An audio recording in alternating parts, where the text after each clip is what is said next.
Saudara-saudara, saya senang sekali ada di tengah-tengah saudara-saudara. Ya, setelah saya terakhir berkhotbah bulan Oktober, saudara-saudara. Berarti sudah setengah tahun lebih ya, saudara. Baiklah, sejak Minggu Trinitas 31 Mei, maka masuk bulan Juni ini kita memasuki minggu-minggu biasa dengan simbol warna liturginya hijau. Nah, saudara-saudara, dari mulai minggu tanggal 7, tanggal 14, tanggal 21, bahkan hari ini tanggal 28, hampir seluruh pendeta di GKI berkhotbah dari kitab Kejadian. Termasuk saya hari ini, saudara-saudara. Saya sudah ikut kebaktian tanggal 7 di Kuningan, di Jawa Barat sana. Lalu saya ikut juga kebaktian di tanggal 14 dan 21 di GKI Kosambi Baru di dekat tempat saya tinggal. Juga semuanya khotbah dari kitab Kejadian. Jadi memang fokus kepada Abraham itu amat sangat penting. Nah, saudara, saya nggak tahu, saya punya beberapa tayangan itu bisa dipergunakan tidak? Bisa ya? Tidak bisa ya? Baiklah, tidak bisa ya. Tadinya saya ada beberapa teks, saudara-saudara ya, yang sudah saya titipkan dari hari Kamis, cuma ada masalah di atas. Baik, saudara, kita melihat dinamika hubungan antara Tuhan dengan Abraham amat sangat seru, saudara-saudara. Kalau dibikin sinetron itu bisa panjang sekali. Dimulai dengan pemanggilan Abraham, saudara-saudara, di Kejadian 12 ayat 1 sampai dengan 4, di mana Abraham dipanggil pada waktu itu dari kampung halamannya, umurnya sudah 75 tahun, keluar dari kampung halamannya. Itu adalah inisiatif Tuhan sendiri. Tuhan berinisiatif memanggil Abraham, dan Abraham dijanjikan akan menjadi bangsa yang besar dan akan menempati tanah perjanjian. Di Kejadian 15 ayat 1 sama dengan 5, saudara-saudara, dijanjikan kembali oleh Tuhan bahwa anak kandung Abram, waktu itu belum Abraham, yang akan menjadi ahli waris, dan keturunan Abramlah yang akan meneruskan generasi yang dipilih oleh Tuhan itu, dan keturunannya akan menjadi seperti bintang di langit. Kejadian 15 ayat 1 sampai dengan 5. Tetapi saudara-saudara, di Kejadian 16, ketika Abram berumur 85 tahun, 10 tahun setelah dia keluar dari kampung halamannya, di sanalah ada inisiatif Sarah memberikan Hagar kepada Abram. Jadilah inisiatif Sarah itu melahirkan Ismail. Kejadian 16 ayat 16. Dan minggu lalu adalah bagaimana Ismail dan Hagar diusir. Begitu khotbahnya toh? Diusir karena waktu itu hati Sarah penuh gundah gulana melihat Ishak yang baru lahir dan melihat Ismail bermain dengan Ishak. Saya punya imajinasi, saudara-saudara, jangan-jangan waktu main itu karena perbedaan usianya itu sekitar berapa tahun nih, saudara-saudara? Abram punya anak itu umur 86. Hagar melahirkan anak dan Abram itu berumur 86 ketika Ismail lahir. Kejadian 16 ayat 16. Berarti saudara bisa bayangkan, ketika Ishak lahir, saudara-saudara, maka Ishak itu umurnya masih setahun, Ismail umurnya sudah 15. Saudara bayangkan, anak kecil tuh main sama umur 15 gimana? Lalu hati Sarah bergolak, usirlah tuh Hagar. Karena keturunanmu lah, keturunan dari akulah. Itu kira-kira, saudara-saudara. Saudara-saudara, karena tidak sabar menanti janji Tuhan, maka baru 10 tahun Abram disodori Hagar dan akhirnya Ismail lahir. Di pasal 17, saudara-saudara, Tuhan mengulangi janjinya kepada Abram. Waktu itu umur Abram sudah 90. Jadi waktu umur Abram 90, Di situ Tuhan mengulangi janjinya, dan di pasal 17 ayat 4 sampai dengan 5, janji Tuhan Abram akan menjadi bapa sejumlah besar bangsa. Dan di Kejadian 17 ayat 4 sampai 5, berubahlah nama Abram menjadi Abraham. Dan di Kejadian 17 itulah terjadi perjanjian diperbaharui dengan tanda sunat. Dan menjadi orang pertama yang disunat adalah Ismail dan Abram di Kejadian 17 23 sampai dengan 27. Ismail disunat umur 13 tahun, Abram 99 tahun disunat. Dan semua laki-laki di rumah itu disunat. Barulah kemudian pasal 18 ayat 10, tamu Abram datang dan mengatakan Sarah akan hamil tahun depan, dia akan melahirkan. Di sanalah Sarah tertawa. Dan tamu itu mengatakan, pasal 18 ayat 13, tidak ada yang mustahil bagi Tuhan. Pasal 21 ayat 5, Ishak lahir, Abram berumur 100 tahun, Ismail berumur 14 tahun. Dan disitulah minggu lalu kita melihat Hagar dan Ismail diusir. Saudara-saudara, hari ini kita melanjutkan dengan pasal 22. Dan disinilah kita melihat tema kita, judul tema kita, bukan ketundukan brutal. Saudara, kata brutal itu muncul. Dari mana ini yang memberi judul brutal? Saya cek saudara-saudara di dalam buku rancangan khotbah, siapa yang membuat? Itu yang membuat tuh tema itu adalah pendeta yang menyusun rancangan khotbah. Lalu saya melihat kata brutal itu apa artinya?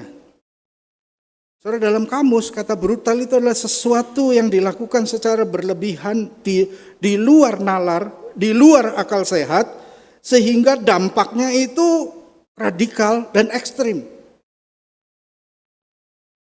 Ya saudara-saudara, jadi bukan ketundukan yang ekstrim, katanya yang brutal. Tema kita hari ini. Saudara, tema kita hari ini dimulai dengan dialog Abraham dan Tuhan. Ya, dialog yang sangat intens, yang sangat syarat dengan drama yang mencekam. Kalau dibikin sebuah sinetron, ini drama yang sangat mencekam. Karena dari ayat 1 sudah muncul kalimat menguji, tested.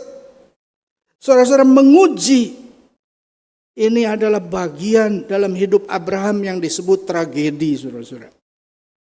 Ujian yang diberikan, ujian yang amat sangat berat sekali, sudah amat sangat sekali. Bahasa anak sekarang, ujiannya berat banget. Ujian yang brutal, saudara-saudara. Tema hari ini itu. Karena apa Tuhan mengatakan, ambillah Ishak anakmu yang satu-satunya, the only one son, yang engkau kasihi. Pergilah ke Moria, persembahkanlah dia di Moria sebagai kurban bakaran pada salah satu gunung yang akan kuberitahu kepadamu. Saudara, bagaimana tidak brutal? Sedemikian brutalkah permintaan Allah kepada Abraham? Ishak itu anak yang sudah dinanti-nanti, ditunggu-tunggu sampai dengan 25 tahun. Dari dia dipanggil umur 75 sampai umur 100, baru Ishak lahir. Sudah anak tunggal, sudah pasti anak tunggal itu sangat dikasihi. Nah, baktian hari ini ada beberapa orang tua yang punya anak tunggal kan? Saudara termasuk ya anak tunggal ya. Saudara-saudara, bagaimana kita mengasihi anak yang satu-satunya? Saudara, tanggal 7 saya kebaktian di GKI Kuningan sebagai jemaat, bukan sebagai pendeta, saudara-saudara. Karena saya pergi ke Kuningan sana ikut kebaktian. Pendetanya berkhotbah, tentu adik kelas saya. Selesai khotbah, di ujung khotbah, saudara, dia nangis dari mimbar. Sebelum khotbah, sebelum kebaktian, saya datang awal, saya ngobrol sama dia. Dia tidak cerita pergumulannya. Di atas mimbar dia cerita pergumulannya. Dia punya anak tunggal, saudara, the only one son. Dari mimbar ini dia nangis. Sampai saya bilang, lu khotbah apa? Jadi ceritanya nangisnya yang seru. Anaknya divonis kanker otak, saudara. Anaknya umur 25 tahun, baru selesai S2, saudara, divonis kanker otak. Sekarang lagi berobat, saudara. Saya bilang, aduh, cannot imagine. Saya bilang sama majelis jemaat lain kali itu pendeta jangan disuruh khotbah. Kenapa? Artinya ya bukan supaya jemaat pasti tahu pergumulannya. Tetapi ketika dia khotbah akhirnya yang terjadi adalah ya begitu, saudara-saudara.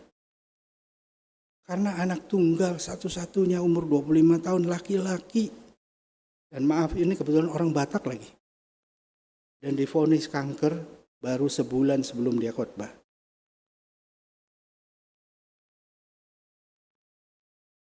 Wah, mumet saya bilang dah. Selesai ibadah orang semua sedih semua. Nggak ada yang happy saudara pulang dari kebaktian. Karena itu pendeta ini anak tunggalnya sakit. Dan serius sekali. Sekarang berobat di Pineng. Dan saudara, itu adalah seperti sudden death. Ya saudara-saudara, seperti kematian yang bagaimana ketika berita itu datang kepada Abraham, saudara-saudara. Disuruh mempersembahkan anaknya yang tunggal. Sudah pasti sangat dikasihi. Sudah lama dijanjikan. Anak perjanjian, ahli waris Abraham, sampai Hagar dan Ismail diusir, penerus keturunan Abraham. Dan harus diserahkan sebagai kurban bakaran untuk Tuhan. Sebegitu brutalkah permintaan Allah kepada Abraham? Bagaimana mungkin Allah yang diyakini, dipercaya sebagai yang maha baik, yang terlihat begitu mengerikan, begitu kejam, begitu sadis. Bagaimana Allah yang begitu tega terhadap Abraham untuk melakukan sesuatu yang begitu mengerikan. Saudara-saudara, bagaimana kalau kita, ya saudara-saudara,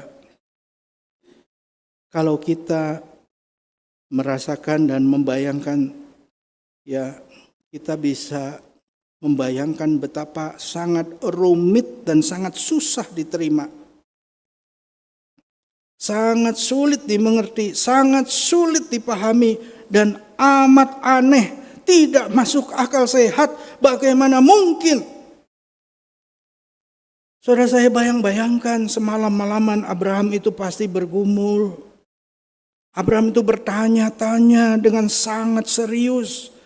Walaupun tidak ditampilkan, tidak dicatat di dalam Alkitab, saudara-saudara, dalam kitab Kejadian. Ya saudara, dan kita melihat apa yang direspon oleh Abraham adalah tindakan-tindakan Abraham di pasal 12 ayat 3 sampai dengan 10. Rangkaian tindakan, rangkaian kalimat-kalimat, kata-kata Abraham. Abraham yang menunjukkan sikap dan keputusan yang tegas dan jelas. Ayat 3 sampai dengan 10 menggambarkan dia tidak ragu-ragu bagaimana respons, reaksi Abraham atas firman Tuhan yang diterimanya dan diperintahkan kepada dia. Esoknya pagi-pagi bangun, dia pasang pelana untuk keledainya, dia panggil dua hambanya dan Ishak, dia membelah kayu, dia suruh anak buahnya, hambanya membelah kayu untuk korban bakaran, dan mereka berangkat ke Moria. Saudara, berjalan, ya tidak main-main, berjalan bukan main, 3 hari berjalan. Saudara bisa bayangkan kalau sehari jalan 12 jam saja. 3 hari 1 jam dengan perjalanan mungkin 2 kilometer, medannya tidak mudah. Saudara, 36 jam 3 hari dikali 2. Itu total 70 kilometer lebih. Jalan. Ini perjalanan yang sangat serius dan sangat berat. Mengingat Abraham umurnya sudah di atas 100 tahun. Ketika tiba di bawah satu gunung, dia suruh anak kedua hambanya tinggal di situ. Dia ambil kayu itu, dia letakkan di atas punggung Ishak. Api dan pisau digenggam di tangannya, lalu berdua berjalan bersama. Saudara, Ishak seorang yang juga logis. Ishak seorang yang berpikir cerdas. Ishak bertanya dengan jelas, ayahku di sini sudah ada kayu, ada api, ada pisau. Di manakah anak domba sebagai korbannya?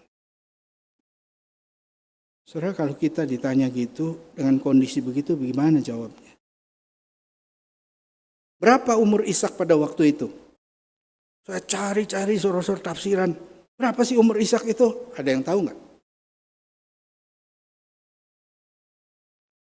Itu para penafsir menyerah, saudara-saudara. Macam-macam. Saya hanya berusaha membayangkan, saudara-saudara. Tidak ada yang pasti. Estimasi saya, ya, Ishak itu berumur remaja atau pemuda. Sudah berbadan tegap, ya, sudah kuat, sehingga dengan mudah mengangkat kayu-kayu bakar itu. Kalau terlalu kecil dia nggak bisa ngangkat. Ya, tapi sudah kuat, mungkin antara umur 15 sampai 20-an. Apa jawab Abraham, saudara-saudara? Allah akan menyediakan anak domba untuk kurban bakaran baginya anakku. Saudara-saudara, apa makna kalimat Abraham, saudara-saudara? Abraham sangat percaya bahwa Allah tidak akan membiarkan anaknya binasa. Dia taat menyerahkan Ishak sebagai kurban. Saya jadi ingat seorang uskup pada tahun 155 Masehi, uskup di kota Smyrna bernama Polikarpus. Ketika dia menghadapi hukuman mati dari gubernur yang bernama Stasius Quadratus.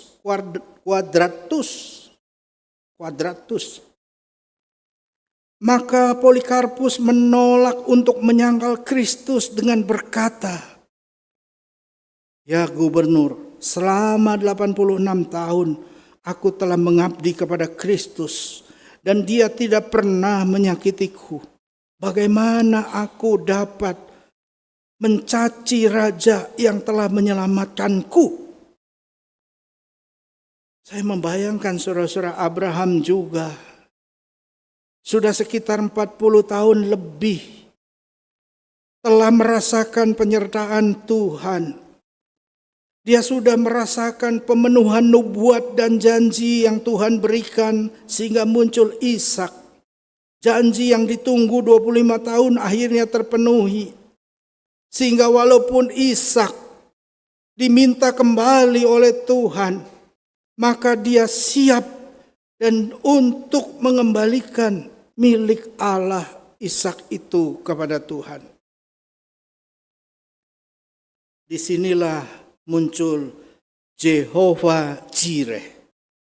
Dengan iman dia mengatakan Tuhan yang menyediakan kepada Ishak. Tuhan yang menyediakan. Saudara, pada akhirnya kayu disusun. Dan Abraham setelah menyusun kayu mengikat Ishak. Meletakkan Ishak di atas kayu-kayu itu. Dan api sudah siap. Lalu Abraham mengulurkan tangannya, mengambil pisau dan hendak menyembelih anaknya. Saudara bayangkan, kalau Ishak itu berumur 15 tahun sampai 20 tahun, artinya Abraham berumur 115 sampai 120 tahun. Mungkin tangannya gemetar, saudara-saudara. Pisau atau pedang itu bukan seperti pengantin yang gagah memotong kue pengantin. Tapi bagaimana dia tangannya bergetar hendak membunuh anaknya itu. Mengapa Ishak diam saja waktu itu? Ketika dia hendak disembelih, ikat dan hendak disembelih, dia keep quiet, dia diam saja. Saudara, inilah puncak ujian Abraham. Mengikat Ishak, lalu menyembelih Ishak. Saudara, itu adalah ketaatan mutlak kepada perintah Tuhan. Inilah ketaatan penyerahan total. Inilah bukti Abraham mengasihi Allah lebih dari segalanya. Kalau di Matius 10, saudara-saudara, di ayat 37 sampai dengan 39 yang tidak dibaca tadi sama saya. Ini Abraham sudah masuk di sana. Siapa saja yang mengasihi ayah atau ibunya lebih daripadaku, dia tidak layak bagiku. Siapa yang mengasihi anaknya lebih, laki-laki atau perempuan lebih daripadaku, dia tidak layak bagiku. Siapa yang tidak memikul salibnya mengikut aku, dia tidak layak bagiku. Saudara-saudara, Abraham sudah masuk dalam kriteria orang yang lebih mengasihi Tuhan daripada anaknya sendiri. Tindakan Abraham bukan kekejaman, melainkan ketaatan total kepada otoritas Tuhan. Ujian iman itu bukan kehancuran, saudara-saudara. Allah tidak pernah berniat membunuh Ishak. Ujian itu bertujuan untuk menyingkapkan, untuk mengungkapkan, memurnikan, saudara-saudara, kekedalaman hati dan iman Abraham. Bukankah seorang yang mengasihi dengan sungguh-sungguh siap berkorban bagi yang dikasihinya? Sebesar apapun, seberat apapun, sesulit apapun yang harus dijalani, dia akan dijalani demi kekasihnya. Demi orang yang dikasihinya.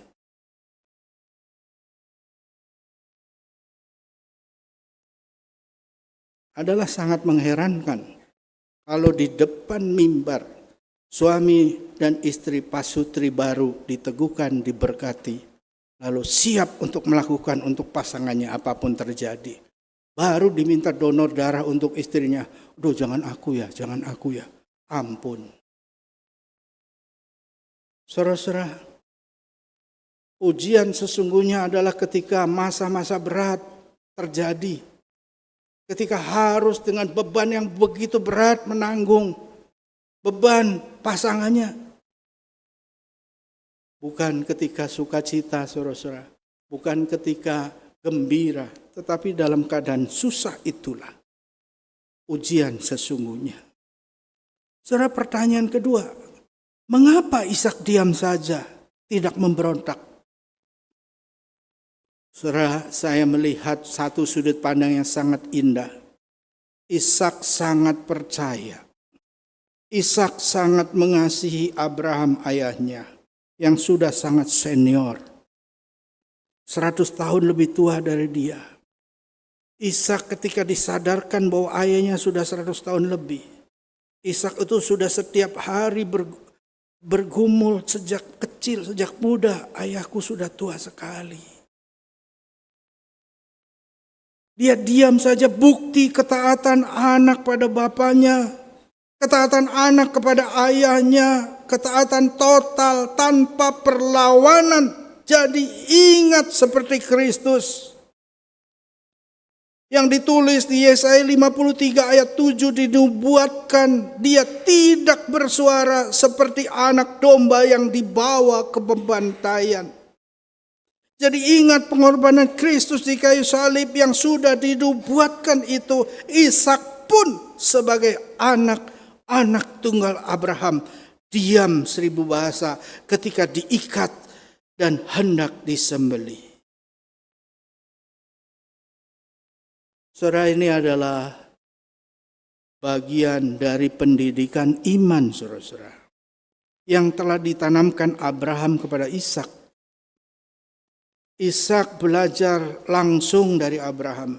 Bagaimana hidup dalam ketaatan kepada Tuhan. Bagaimana hidup dalam ketaatan kepada firman Tuhan. Ishak tidak memberontak. Kenapa? Karena dia percaya kepada Abraham sebagai ayah yang baik, ayah yang benar selama ini. Ishak percaya bahwa Abraham melakukan semua tindakannya terhadap dia itu sebagai bagian dari menjalankan firman dan perintah Tuhan. Kita semua tahu pada akhirnya di bacaan ayat selanjutnya, saudara-saudara, Allah menyediakan domba, Jehovah Jireh. Tuhan akan menyediakan domba itu. Apa relevansi firman Tuhan hari ini, saudara-saudara? Pertama, saudara-saudara, like father, like son. Ya, seperti seorang ayah, seperti seorang anak laki-laki. Buah jatuh tidak jauh dari pohonnya. Seorang anak itu memiliki banyak kesamaan dengan ayahnya. Ketika saya berbicara seperti ini, saudara-saudara, boleh diyakini papa saya kalau menjelaskan ya seperti ini gayanya. Seorang anak, saudara-saudara, memiliki kesamaan dengan ayahnya baik dari segi penampilan, segi sifat, segi kebiasaan, segi perilaku, juga spiritualitas, juga imannya. Iman atau spiritualitas orang tua akan sangat berpengaruh dalam kehidupan iman spiritualitas anak-anaknya. Kalau orang tuanya gampang menyerah, anak-anak akan gampang menyerah. Kalau orang tuanya resiliensinya, ketahanannya kuat, anak-anak akan kuat. Saudara Majelis Jemaat Merisi Indah mempunyai program sudah setengah tahun ini kalau nggak salah.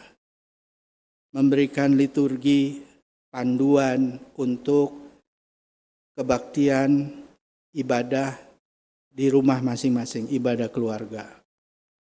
Ya, saya diinformasikan sudah diberikan tiap bulan selama 6 bulan ini. Saudara, lalu sudah dilakukan beberapa hari yang lalu survei kecil. Ditanya sudah dilakukan belum, siapa yang melakukan, siapa yang belum. Saudara, saya baca surveinya, a'udzubillah. Ya saudara-saudara, banyak keluarga yang belum melakukan. Ya, ibadah di keluarganya masing-masing. Padahal Majelis Jemaat berusaha memberikan sarana supaya ibadah keluarga itu jalan. Ternyata saudara-saudara begitu sulitnya ibadah keluarga saat ini. Dilakukan di keluarga-keluarga. Betapa tidak mudahnya saudara-saudara. Tantangan, situasi zaman yang berubah begitu cepat. Ya saudara, kesibukan nomor 1 katanya begitu tinggi. Pertanyaannya segitu tinggikah keluarga-keluarga itu kesibukannya? Sebenarnya saudara-saudara, roh zaman itulah yang mempengaruhi kehidupan. Kemarin ada ketemuan sedikit, anak saya ikut sama istri saya ketemuan dengan PJA, guru sekolah minggu, sore. Lalu anak saya sudah dibilangin sama mamanya nih, sama istri saya. Jangan bawa HP, kalau bawa HP dikantongin, ngobrol dengan teman-teman itu. Ada temannya 2 remaja, seumuran. Sudah lama tidak ketemu, 1 tahun, ini ketemu lagi. Saudara, apa yang terjadi? Bukan ngobrol. Temannya 2 tuh pegang handphone terus. Akhirnya anakku juga ikut pegang handphone juga. Zaman ini sudah berubah, saudara. Anak saya tanya, ya sudah berubah katanya. Teman-teman sudah berubah. Berubahnya gara-gara apa? Gara-gara handphone. Saudara, zaman ini sudah berubah sekali. Saya tidak tahu apakah mesti dicari cara lain ibadah keluarganya. Begitu kan? Ya Ibu Koni, apakah ibadah itu harus seperti itu modelnya? Tetapi saudara, saya mengenang satu kenang-kenangan yang tidak akan pernah saya lupakan. Di tahun terakhir saya kuliah di Jogja, saya tinggal dengan dosen yang sekarang masih hidup, yaitu Profesor Gerrit Singgi. Saya tinggal, waktu itu masih belum profesor. Kami mahasiswa 3 orang dengan dosen 1, berempat. Dosennya ini single, saudara. Jadi terima mahasiswa di rumahnya untuk jadi teman, tinggal di sana. Ya kita bayar kos ala kadarnya, gitu kan. Saudara, setiap makan siang, dosen ini mengatakan harus makan siang bersama, tidak boleh sendiri-sendiri. Akhirnya siapa yang sudah datang udah keruyuk-keruyuk nahan gitu kan. Sama dosen kan nggak berani ya saudara-saudara. Kadang-kala dosen yang telat, kadang-kala satu anak telat ditungguin saudara. Saudara tahu apa yang terjadi? Setelah semua kumpul semua, tidak langsung makan.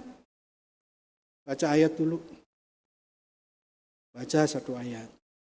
Terus doakan si A, si B. Oh, belum makan-makan saudara-saudara. Sudah selesai ritualnya baru makan. Tiap hari, saudara, every single day, kecuali minggu hari pembebasan.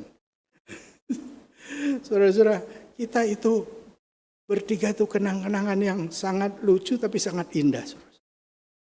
Bagaimana kami itu saling menunggu. Dan itu adalah disiplin rohani. Saya nggak tahu kalau ini diterapkan sekarang gimana, saya itu tidak jelas saudara-saudara hasilnya seperti apa. Jangan-jangan pada komplain semua anggota keluarganya, gitu kan. Situasi zaman berubah, roh zaman menguasai iman. Saudara-saudara, Abraham dengan jelas mengajarkan kepada Ishak bagaimana merespon firman Tuhan. Bagaimana taat dan tunduk serta setia menjadi pelaku firman Tuhan.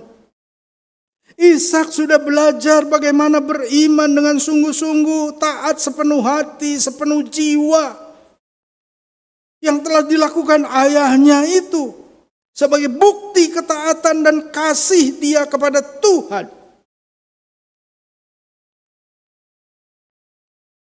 Saudara-saudara, kita juga seharusnya belajar dari Abraham.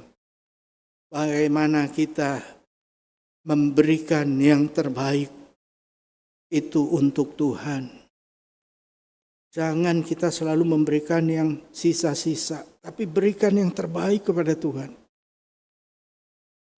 Semua yang terbaik itu kita berikan kepada Tuhan. Yang kedua, saudara-saudara, ingatlah betapapun beratnya, betapapun sulitnya, saudara-saudara, betapa sukarnya, betapa bertubi-tubinya saudara-saudara ujian iman yang datang kepada kita. Silih berganti. Ingat Abraham.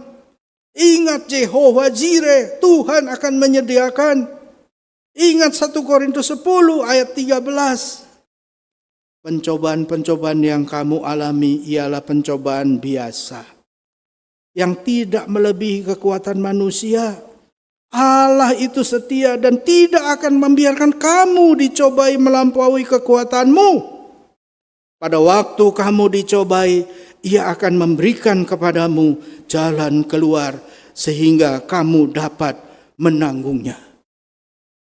God will make a way.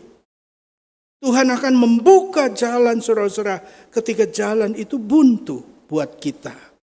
Yang ketiga saudara-saudara, Abraham itu diuji untuk mempersembahkan anaknya yang tunggal. Dikembalikan kepada Tuhan. Ujian Tuhan itu kadang-kala Tuhan itu minta yang terbaik saudara-saudara. Kenapa saudara-saudara? Karena Yohanes 3 ayat 16 juga sudah mengatakan begitu. Karena begitu besar kasih Allah akan dunia ini, sehingga Dia telah mengaruniakan, bukan belum saudara, sekarang telah mengaruniakan anaknya yang tunggal, supaya setiap orang yang percaya kepadanya tidak binasa, melainkan beroleh hidup yang kekal. Saudara, Allah sendiri sudah memberikan kepada kita anaknya yang tunggal. Tantangan untuk kita adalah, apakah kita siap juga ketika diminta untuk mempersembahkan yang terbaik untuk Tuhan. Semoga firman Tuhan hari ini mengingatkan kita, saudara, bahwa segala yang baik datangnya dari Tuhan. Oleh karena itu, kita kembalikan yang terbaik untuk Tuhan, sehingga kita bisa berbahagia, karena kita belajar seperti Abraham. Tuhan memberkati kita semua. Amin.